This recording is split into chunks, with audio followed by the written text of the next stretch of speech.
YouTube சேனலுக்கு உங்களை வரவேற்கிறோம். 11ஆம் வகுப்பு ஆங்கில தேர்வு நல்லா எழுதியிருப்பீங்க நாங்க நம்புறோம். கணித தேர்வுக்காக ஆயத்தப்பட்டு இருப்பீங்க. ஒரு நல்ல கணித ஆசிரியரோட நாங்க உங்களை சந்திக்கிறதுக்காக வந்திருக்கோம். ரொம்ப தெளிவாகவும் எளிமையாகவும் சொல்லித் தரக்கூடிய ஒரு ஆசிரியர் வேணும் அப்படின்னு சொல்லி நான் யோசிக்கும் போது என்னுடைய உடன்பிறவா சகோதரன் சாலமோன் ஐயா அவர்கள் எனக்கு நினைவுக்கு வந்தார். இப்போ நம்ம அவரோட நம்ம கலந்துரையாட போறோம். உங்களுக்கு தேவையான எல்லா டிப்ஸையும் அவர் தருவாருன்னு நான் நம்புறேன். உங்க சார்பா நான் அவரை வரவேற்கிறேன். வணக்கம். வணக்கம்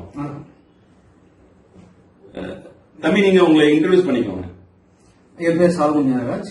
நான் 8 வருஷமா மேத்ஸ் சொல்லி கொடுத்துட்டு இருக்கிறேன். இந்த 11ஆம் வகுப்பு அப்படிங்கிறது கொஞ்சம் மாணவர்களுக்கு கொஞ்சம் உற்சாகமான ஒரு பருவம். நான் அந்த அளவுக்கு சீரியஸா எடுத்துக்க வேண்டியதில்லை அப்படின்னு சொல்லி ரொம்ப ஜாலியா விளையாடிட்டு இருக்காங்க. இது சரியா இல்ல இந்த 11ஆம் வகுப்பு கணிதம்ங்கிறது முக்கியமானது அப்படின்னு சொல்லி நீங்க நினைக்கிறீங்களா? 11th ஸ்டாண்டர்ட் மேத்ஸ் அப்படிங்கிறது ரொம்ப ரொம்ப ரொம்ப முக்கியமான விஷயம். ஏன் அப்படின்னு பாத்தீங்கன்னா அடுத்து +2க்கு எல்லாமே பேஸ் எழுதும். நீங்க 11th படிக்காம +2 எழுதவே முடியாது. எல்லா பேசிக் மேட்ரிக்ஸ்ல இருந்து வெக்டர்ல இருந்து கால்குலஸ்ல இருந்து எல்லாமே இதான் பேசிக். நீங்க 10th வரைக்கும் பாத்தீங்கன்னா ரொம்ப ரொம்ப ரொம்ப கம்மியா தான் படிக்கிறீங்க. உங்களுக்கு 10th 11th போறப்பே பாத்தீங்கன்னா ஒரு குவாண்டம் ஜம்ப் இருக்கும்.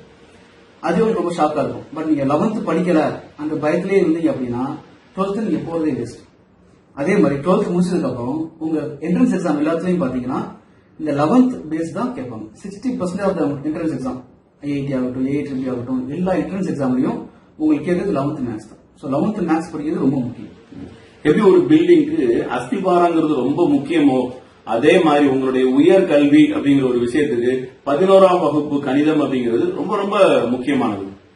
அந்த தேவையை புரிந்து கொண்டு நாங்க முதல் கேள்வியை நாங்க ஆரம்பிக்கலாம்னு இருக்கோம். சென்டம் வாங்கணும்னு ஆசைப்பட்டா உங்களோட அட்வைஸ் என்ன? சார், சென்டம் வாங்குற பசங்க ஆல்ரெடி அவங்களுக்கு ஐடியா இருக்கும். என்ன பண்ணணும் அப்படின்னா இப்போதைக்கு இந்த எக்ஸாம் நேரத்தில் இப்ப என்ன பண்ண வேண்டியது அப்படின்னா முதல்ல படிச்சதை நல்லா தெரியும் படிக்கணும். எதெல்லாம் விட்டுருக்காங்களோ இப்ப 11th பாத்தீங்கன்னா முன்னாடி ப்ளூ பிரிண்ட் இருந்துச்சு, இப்போ ப்ளூ பிரிண்டே இல்ல. சோ என்ன ஆச்சுன்னா அவங்க ஒவ்வொரு சாப்டரும் நூக் அண்ட் கார்னர் எல்லா டெபினேஷன் ப்ராப்பர்ட்டி தியரம் ஃபார்முலா எல்லாம் படிக்கணும். இப்போ போன வருஷம் பாத்தீங்கன்னா பசங்க எல்லாம் படிச்சுட்டு வந்தாங்க. 2 டெபினேஷன் கேட்டாங்க. 2 டெபினேஷன் வந்து அவங்க எழுத தெரியல சார், ரொம்ப டஃபா இருக்கு அப்படின்னாங்க. டெபினேஷன் ரொம்ப சிம்பிள். மேட்ரிக்ஸ்ல இருந்து வாட் இஸ் டயகனல் மேட்ரிக்ஸ் கேட்டதே அவங்க ரொம்ப கஷ்டப்பட்டாங்க. சோ எல்லாத்தையும் படிக்கணும். புக்குக்குள்ள படிக்கிறது இல்லாம கிரியேட்டிவ் கொஸ்டின்ஸ் நீங்க பாத்திருப்பீங்க. 30 to 40% பாத்தீங்கன்னா புக்கு வெளியே வரணும். புக்குக்கு வெளியே அப்படின்னா புக்ல நீங்க படிச்ச அதே மேத்ஸ் அப்படிங்கிறப்ப உங்களுக்கு ஈஸியா நம்பர் தான் சேஞ்ச் பண்ண முடியும். நீங்க படிச்ச அதே இது பட் வேற மாதிரி கேட்பாங்க. அது நம்ம டஃப்னு சொல்லிட முடியாது. ஸோ புக்கையும் படிக்கணும். புக்ல வந்து சும்மா சம்ம போட்டு மனப்பாடம் பண்றது கொஸ்டின் இல்லை.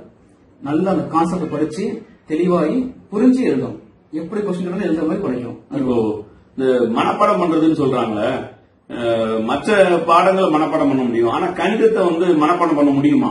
அது என்ன பண்றாங்க சில பேர் செட்டம் எடுக்கிறது இல்ல. சில பேர் என்ன பண்றாங்கன்னா வெறும் ஒரு 2-3 சம்ம மட்டும் எடுத்து அதை மட்டும் போட்டு போட்டு போட்டு பார்த்து அந்த நம்பர்ஸ் மனப்பாடம் பண்ணி வர்றாங்க. அதே நம்பர் மாத்தி கொடுத்தாங்கன்னா தப்பு பண்ணிருக்காங்க. தவறான முறை, ரொம்ப தவறு. அந்த மாதிரி பண்ணக்கூடாது. புரிஞ்சு படிங்க. புரிஞ்சு படிச்சா உங்களுக்கு ஆட்டோமேட்டிக்கா சென்டம் ரொம்ப ஈஸி. சென்டம் எடுக்கிறது சொல்லுவாங்க இந்த வருஷம் சென்டம் எடுக்க முடியாது கஷ்டம். ஆமா, கொஸ்டின் கஷ்டம் தான், டிஃபிகல்ட். சென்டம் எடுக்க கூடாது தான் செட் பண்றாங்க. முக்கியமா இந்த கம்பல்சரி கொஸ்டின்ஸ் எல்லாம் அவங்க கண்டிப்பா ஒரு ட்விஸ்ட் வைப்பாங்க. பட் நீங்க படிச்சு புரிஞ்சு நல்லா படிச்சிருந்தீங்கன்னா நீங்க அழகா எழுதலாம், பிரச்சனை இல்லை. இப்ப நீங்க சென்டம் எடுக்க என்ன பிரச்சனை அப்படின்னா எக்ஸாம் சொல்றேன். இப்போ அடுத்த கொஸ்டின் என்ன அப்படின்னா, கணிதத்திலையும் கூட 1 மார்க் மதிப்பெண்கள் 1 மார்க் கொஸ்டின்ஸ்ல எப்படி அட்டன் பண்ணா நல்லா இருக்கும்? இது முக்கியமான இது. 1 வேர்ட்லாம் நிறைய பேர் மார்க் மிஸ் பண்றது. இந்த சென்டம் எடுக்கிற பர்சன் கூட சார் 1 வேர்ட்ல எந்த பண்ணிட்டேன் 1 மார்க் 2 மார்க் மிஸ் பண்றாங்க. என்ன பண்ணணும் அப்படின்னா முறையில் தான் 1 பொறுத்த வரைக்கும் புக் பேக்ல ஒரு 250 1 வரைக்கும் இருக்கு. ஒரு சாப்டருக்கு 25 250 இருக்கு. இதை ஃபர்ஸ்ட் டெவலப் பண்ணணும். இதை பண்ணாலே 75% ஒரு 15 1 வேர்ட் புக் பேக்ல இருந்து வரும். எல்லா வருஷமும் அப்படிதான் வரும். மேக்ஸிமம் மிஞ்சி ஒரு 4-5 1 வேர்ட் புக்குள்ளே கேட்பாங்க. இல்ல அதே கான்செப்ட்ல வெளியே கேட்பாங்க, வேற நம்பர் மாத்தி கேட்பாங்க. அவ்வளவுதான். சோ நீங்க என்ன பண்ணணும் அப்படின்னா நல்ல புக் பேக்கை டெவலப் பண்ணுங்க. புக்குக்குள்ள நீங்க ஆட்டோமேட்டிக்கா சாப்டர் படிச்சிருந்தாலே நீங்க அதை 1 அட்டன் பண்ணலாம். மறுபடியும் அந்த கொஸ்டினை பார்த்து மனப்பாடம் பண்ணி எழுதாதீங்க. அந்த கொஸ்டினுக்கு இதான் ஆன்சர் ஒரு தடவை போட்டு பார்த்து எழுதுங்க. ஏன்னா என்ன பண்ணுவாங்க, சில நம்பர் மாத்திருப்பாங்க. நீங்க இதுதான் நம்பர் நீங்க மனப்பாடம் பண்ணி எழுதுனீங்கன்னா தப்பாடுத்து வாய்ப்பு இருக்கு. ஆமா, அதனால இப்போ அடுத்தது பாத்தீங்க அப்படின்னா 2 மார்க் கொஸ்டின்ஸ், 2 மார்க் 3 மார்க் ரெண்டுமே சேர்த்து கூட நம்ம சொல்லலாம். இது வந்து எப்படி எதிர்கொள்ளலாம், ஏதாவது டிப்ஸ் கொடுக்க முடியுமா ஈஸியா? இது மாதிரிதான் முன்னாடிலாம் ப்ளூ பிரிண்ட் இருந்துச்சு. இப்ப ப்ளூ பிரிண்ட் இல்லாதனால மொத்தம் 12 சாப்டர் இருக்கு சார். 12 சாப்டர்ல நமக்கு 2 மார்க் 3 மார்க் இதுல இன்னும் வரலாம். 2 சாப்டர்ல இருந்து 2 மார்க் கேட்க மாட்டாங்க, 2 சாப்டர் 3 மார்க் கேட்க மாட்டாங்க. அது எதுவும் நம்ம சொல்ல முடியாது. ஆனா கண்டிப்பா 12 சாப்டர்ல ஒரு சாப்டர் 2 மார்க் கேட்டாங்கன்னா அதே சாப்டர்ல 3 மார்க் கேட்காம இருக்கிறது வாய்ப்பு இருக்கு, ஏதோ ஒன்று. சோ நீங்க எல்லா சாப்டரும் படிக்கிறது நல்லது. அது இல்லாம 10ல 7 தான் நீங்க அட்டன் பண்ணணும். அது 7 அப்படிங்கிறப்போ முக்கியமா 7 சாப்டர் படிச்சுங்க. ஆனா என்ன அதுல கம்பல்சரி இருந்துச்சா நீங்க விடுறதுக்கு வாய்ப்பு இருக்கு. சோ சென்டம் எடுக்கிறதுக்கு இப்போ 7 சாப்டர் தான் படிச்சிருக்கீங்க அப்படின்னா மீதியில இருக்கிற சாப்டர்ல கம்பல்சரி கேட்டா கஷ்டமாயிரும்ல. சோ சென்டம் எடுக்கிறதுக்கு நீங்க எல்லா சாப்டரும் படிக்கணும்.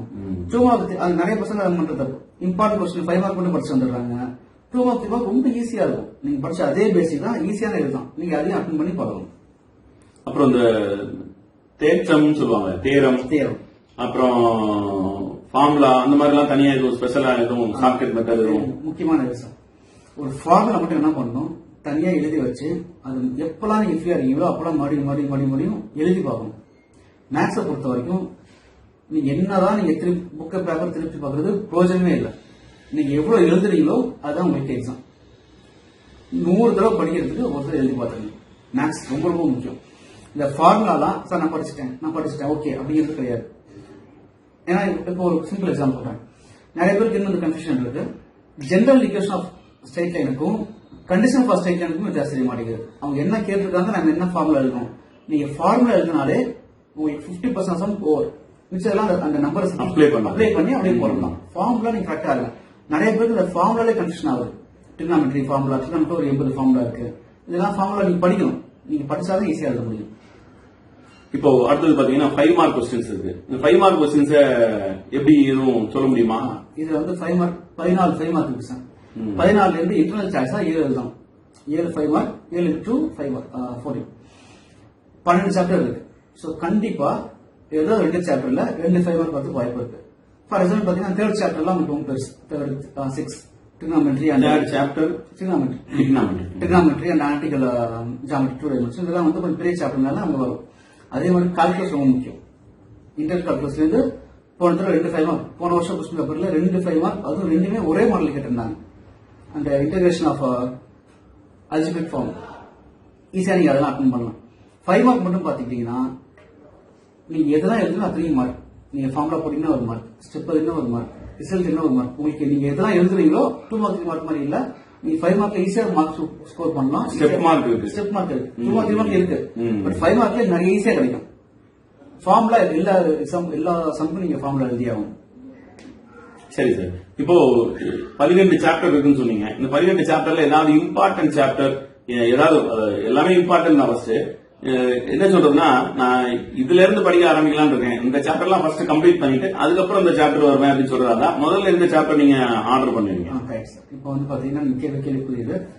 அதாவது நான் இது வரைக்கும் எதுவும் படிக்கல சார். நான் இது வரைக்கும் எதுவுமே நான் மேக்ஸே படிக்கல. இப்பதான் படிக்க போறேன். படிக்கலன்னு சொல்லல, நான் ரிவைஸ் பண்ணல. அது ஓகே. இப்ப எல்லா சாப்டரும் முக்கியம் தான் சார் சொன்ன மாதிரி. அதுல ஈஸியா இருக்கும் matrix, vector algebra and probability. இந்த 3 ஏன் அப்படின்னா, நீங்க மேட்ரிக்ஸ் போன வருஷம் பாத்துருக்கீங்க, ப்ராபபிலிட்டி போன வருஷம் பாத்துருக்கீங்க. வெக்டர் அல்ஜிப்ரா இந்த வருஷம் புதுசுனாலும் ஈஸி தான், எல்லாம் பேசிக் தான் உங்களுக்கு.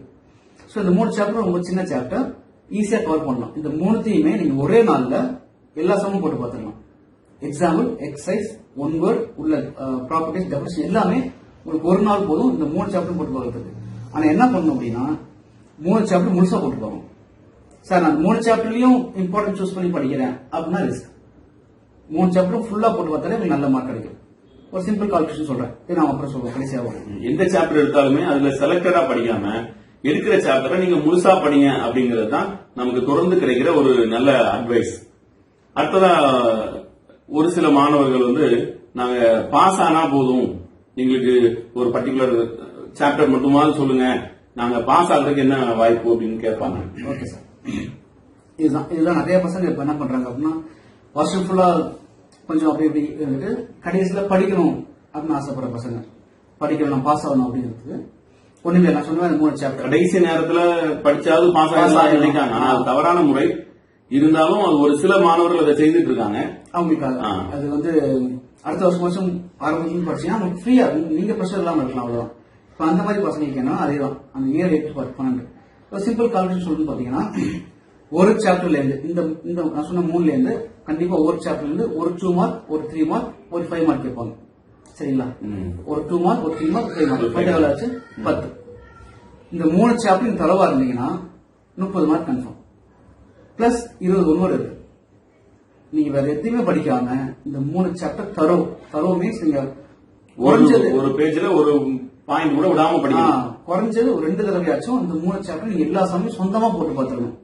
பார்த்து போடுறது இல்ல. சில பேர் என்ன பண்றாங்க அப்படின்னா, சார் நான் போட்டு பாக்குறேன் நோட்டு பேஜ் எல்லாம் திறந்து வச்சுக்கிறாங்க, அப்படி பார்த்து போடுறாங்க. பிரச்சனை இல்லை.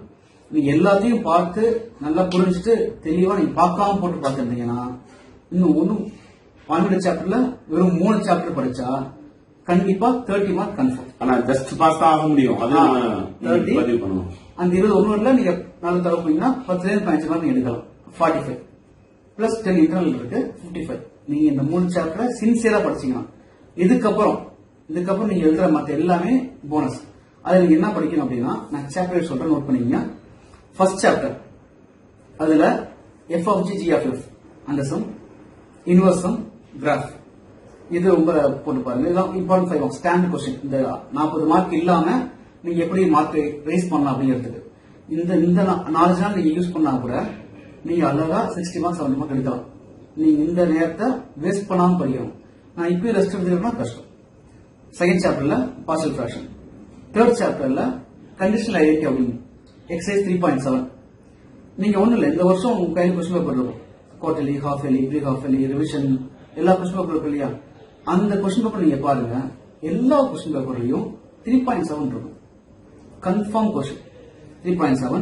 அப்படி கேட்கலன்னா Napier, sine, cosine, projection, derivation கேட்பாங்க. ஓகே. ஃபோர்த் சாப்டர்ல மேத்தமெட்டிக்கல் இண்டக்ஷன். ஃபிஃப்த் சாப்டர்ல எல்லாமே இம்பார்ட்டன்ட். நான் இது வந்து ரொம்ப படிக்கவே இல்லாம சொல்றேன். ஓகேங்களா? 5.4ல 2, 3, 4 இந்த 3 சம் மேக்ஸ் ரிப்பீட் ஆகுது. சிக்ஸ்த் சாப்டர்ல pair of straight line exercise 6.4. அதுல கண்டிப்பா பாத்தீங்கன்னா உங்களுக்கு ஃபைண்டிங் வேல்யூ ஃபார் பி அந்த மாதிரி கொஸ்டின் கேட்பாங்க.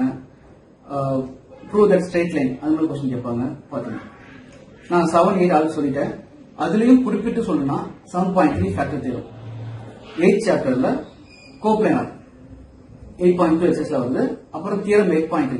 தியரம்னா வந்தா கண்டிப்பா எழுதியது. சரிங்களா? தியரம் நீங்க மிஸ்டேக் பண்றதுக்கு வாய்ப்பே இல்லை. நீங்க என்ன படிச்சாலும் அழகா எழுதலாம், எழுதி அழகா மார்க் வாங்கிடலாம். அதே மாதிரி ப்ரூவிங் சம் அதையும் அட்டென்ட் பண்ணுங்க.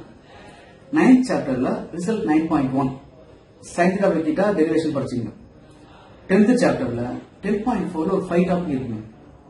உங்களுக்கு சைன் டெரிவேஷன் எல்லா டாபிக்ஸ் சேர்ந்து 10.4 ஒரே எக்ஸசைஸ்ல கவர் பண்ணிடலாம். அது மறுபடியும் போட்டு பாருங்க. டெரிவேஷன் தரவு பண்ணுங்க. நீங்க உங்களுக்கு டிஃபரன்ஷியல் கால்குலஸ் தெரியல அப்படின்னா இன்டர்வல் கால்குலஸ் தெரியாம போயிடும். ரெண்டும் சேர்ந்து டிஃபரன்ஷியலோட நெக்ஸ்ட் லெவல் தான், ரிவர்ஸ் தான் இன்டர்வல் கால்குலஸ் ஐசி. ஓகேங்களா? 11th சாப்டர்ல எல்லாம் ரொம்ப important, especially 11.11 integration of rational algebraic form. அது ரொம்ப ரொம்ப ரொம்ப முக்கியம். போன வருஷம் 2 5 மார்க் வந்துச்சு, தனித்தனியா வந்துச்சு. அது மட்டும் படிச்சிருந்தாலே போன வருஷம் 10 மார்க் எடுத்துக்கலாம் 5 மார்க்ல, ரொம்ப ஈஸி. 12th சாப்டர்ல பேஸ் தேவை. இதெல்லாம் நான் எதுவுமே படிக்கல அப்படிங்கிறது அட்லீஸ்ட் இதை படிச்சு போனீங்கன்னா நீங்க அழகா மார்க் ஸ்கோர் பண்ணலாம். ஓகேங்களா? இது வந்து எல்லாத்துக்கும் கிடையாது. நான் இனிமேதான் படிக்க ஆரம்பிக்க போறேன் அவங்களுக்கு மட்டும். மத்தவங்க எதையுமே ஸ்கிப் பண்ணாம எல்லாத்தையும் படிங்க. ஓகேங்களா? இது இந்த 3 சாப்டர் ஒன் வேர்ட் இன்னொரு தடவை பண்ணுங்க. இது இம்பார்ட்டன்ட். இது மட்டும் படிச்சாலே 60 to 70 கன்ஃபார்ம். இது ரொம்ப நன்றி சார். கடைசியா ஒரு சில வார்த்தைகள் என்ன அப்படின்னாச்சுன்னா, கவனம் சிதறாம நீங்க தேர்வு எழுதணும். பக்கத்துல இருக்கிறவங்களை வேடிக்கை பார்க்கணும்னு அவசியம் இல்ல. உங்க பேப்பர்ல உங்க கவனம் முழுமையா இருக்கணும். அப்பதான் நல்ல மதிப்பெண்களை வாங்க முடியும். அது போக நீங்க என்ன அப்படின்னா டைம் மேனேஜ்மெண்ட் சம்பந்தமாவும் உங்களுக்கு ஏதாவது தேவைன்னா சொல்லலாம் சார். டைம் மேனேஜ்மெண்ட் பத்தி கண்டிப்பா கண்டிப்பா இது எக்ஸாம் எப்படி எழுதுறது பிரசன்டேஷன் ரொம்ப முக்கியம். முதல் பேஜ் ஃபர்ஸ்ட் பேஜ்ல ஒன்னோட முடிச்சிடணும். ஃபர்ஸ்ட் பேஜ்ல ஆல் த 21 words ஃபில் பண்ணிருங்க. தெரிஞ்சது எழுதுங்க, இதுதான் முக்கியம். எக்ஸாம் கார்டில் உட்காந்துட்டு முதல் 10 நிமிஷம் ரிலாக்ஸ் பண்ணிட்டு கொஸ்டின் பேப்பர் வந்தோடனே நல்லா கோத்து பண்ணுங்க. சில பேர் என்ன பண்ணிடுறாங்க அப்படின்னா கொஸ்டின் பேப்பரை அவசரமா படிச்சுட்டு ஃபுல்லா ஆன்சர் பண்ண மாட்டேங்கிறாங்க. அங்க ஒரு 2 கொஸ்டின் கேட்டிருப்பாங்க. ஃபர்ஸ்ட் கொஸ்டின் ஆன்சர் பண்ணி செகண்ட் கொஸ்டின் மறந்து போயிருப்பீங்க. அதெல்லாம் கூடாது. நல்லா ஒன்னோட தரவு பண்ணுங்க. ஆன்சர் ஐடியா வச்சுங்க. 2 மார்க் 3 மார்க் 5 மார்க் எல்லாம் கரெக்டா ஐடியா வச்சு முதல் பக்கத்துல ஒன்னோட எழுதிருங்க வித் ஆப்ஷன்ஸ். செகண்ட் பேஜ் திருப்பறப்ப 5 மார்க்ல ஆரம்பிங்க. 5 மார்க் ஒன்னோட முடிச்சிட்டீங்கன்னா ப்ரெஷர் திருந்துடும். அடுத்தது 3 மார்க், அடுத்து 2 மார்க். ரொம்ப முக்கியமான விஷயம், 5 மார்க் எழுதுறப்ப இந்த லாஸ்ட் ரிசல்ட்டை இந்த பக்கத்துல முடிச்சிட பாருங்க. அடுத்த பக்கம் முடிக்காதீங்க. அடுத்த பக்கம் ஆரம்பிக்கிறப்ப திருத்தரப்ப மிஸ் ஆகிறதுக்கு வாய்ப்பு இருக்கு. ஒரே பேஜ்ல முடிக்கணும். அப்படியே போச்சுன்னா பிரச்சனை இல்லை. பட் ஏன்னா அது கடைசி அந்த முதல் பக்கத்தோட மேல எழுதக்கூடாது. அது கவனிச்சுங்க. பொறுமையா பண்ணுங்க. சார் நான் கொஸ்டின் பேப்பர் இந்த சம் தெரியும் ஆனா மறந்துருச்சு அப்படிங்கிறப்ப ரொம்ப வேஸ்ட் பண்ணாதீங்க. அது அப்படியே தூரம் வச்சுட்டு அடுத்த சம் போட்டுருங்க. கடைசியா நிறைய டைம் இருக்கும். பிளஸ் இந்த ரீல் டைம்ஸ் தான் நிறைய டைம் இருக்கு. பொறுமையா எழுதுங்க. பொறுமையா செக் பண்ணுங்க. நல்லா செக் பண்ணுங்க. ஒவ்வொரு ஸ்டெப்பும் செக் பண்ணுங்க. எப்படி செக் பண்றதுக்கு ரொம்ப முக்கியம். நீங்க மறுபடியும் சம் எடுத்து போடுற மாதிரி செக் பண்ணணும். மறுபடியும் கால்குலேஷன் போட்டு எல்லாம் செக் பண்ண சில பேர்லாம் அதுதான் மார்க் மிஸ் பண்றீங்க. சென்டர் மிஸ் பண்றது அதுதான். நல்ல மறுபடியும் செக் பண்ணுங்க. கன்ஃபார்மா எழுதுங்க. நல்லா எழுதணும். அது சரி. கணிதம் தொடர்பான விஷயங்கள் நம்ம பார்த்தோம். புத்தர் என்ன சொல்லியிருக்காரு அப்படின்னா, ஆசைகளே துன்பங்கள் அனைத்திற்கும் காரணம்னு சொல்லியிருக்காரு. ஆனா நம்ம சேனல் மூலமா சொல்ல விரும்புவது என்ன அப்படின்னா, ஆசை இல்லாத முயற்சி பயனில்லை. ஆசை இல்லாத முயற்சி பயனில்லை. முயற்சியே இல்லாத ஆசையும் பயனில்லாதது. அதனால ஆசையோடு சேர்ந்து முயற்சியும் இருந்தால் நீங்க கண்டிப்பா வெற்றி பெறலாம். நம்ம மீண்டும் சந்திப்போம். உங்களுக்கு இந்த வீடியோ பிடிச்சிருந்தனா லைக் பண்ணுங்க, சப்ஸ்கிரைப் பண்ணுங்க. மீண்டும் பல வீடியோக்களை நீங்க பாக்குறதுக்கு பெல் பட்டனை பிரஸ் பண்ணுங்க.